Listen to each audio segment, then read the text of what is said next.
Welcome to WatchGojo, and today we're counting down our picks for the top 5 instances when Ryomen Sukuna engaged in fraudulent activities. For this list, we're looking at the most shameless and blatant expressions of fraud.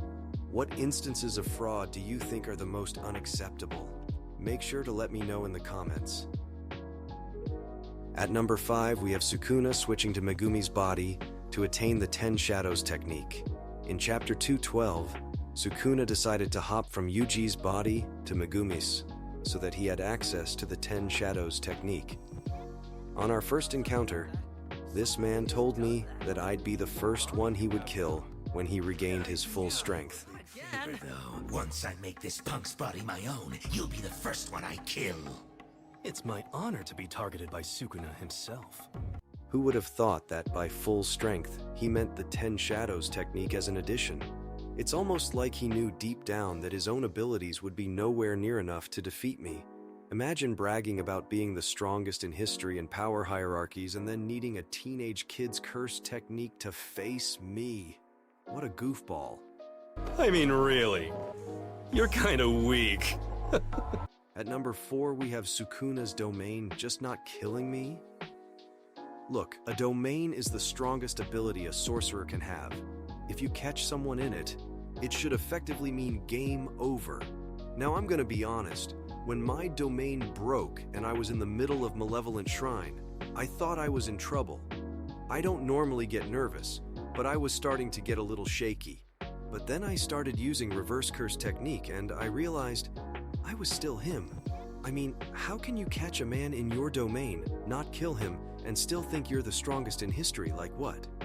I think the narrator said something earlier about Malevolent Shrine being like a painting on no canvas.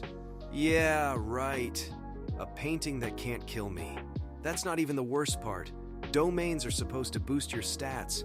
So when Sukuna started chasing after me, I thought, you really ain't gonna let me escape, huh? But then, we started throwing hands, and I still whooped his ass. I'm starting to think that Gege is trying to troll me.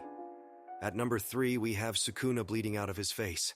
Now, I think it's important to note that seconds before this, he was clowning me because I got a nosebleed from overworking my brain.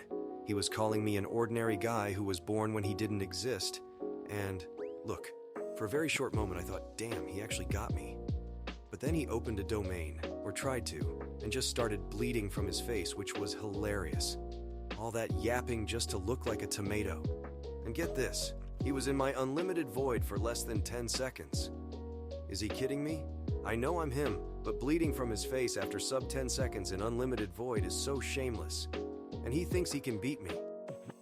At number 2, we have me putting this Sukuna guy to sleep. This has got to be one of the most satisfying punches I've landed in my entire life. I mean, look at his eyes. His pupils vanished. That man is gone. The last time I put someone to sleep was when I was tucking in Megumi when he was a kid. This is definitely quite a different situation. He just doesn't learn. Moments before, he was running his mouth saying I was getting sloppy. He didn't have a clue in the world about the red that was about to devastate him, followed by a black flash straight to his gut. He's gonna feel that one when he wakes up in the morning. And finally, in the number 1 spot, we have Sukuna's usage of the 10 Shadows technique. It was one thing attaining it, but using it in a fight against me? He's practically confessing that he can't beat me on his own. Can we all agree that if I met Sukuna in the Heian era, I would beat the brakes off him in less than 3 chapters? I think that's pretty fair.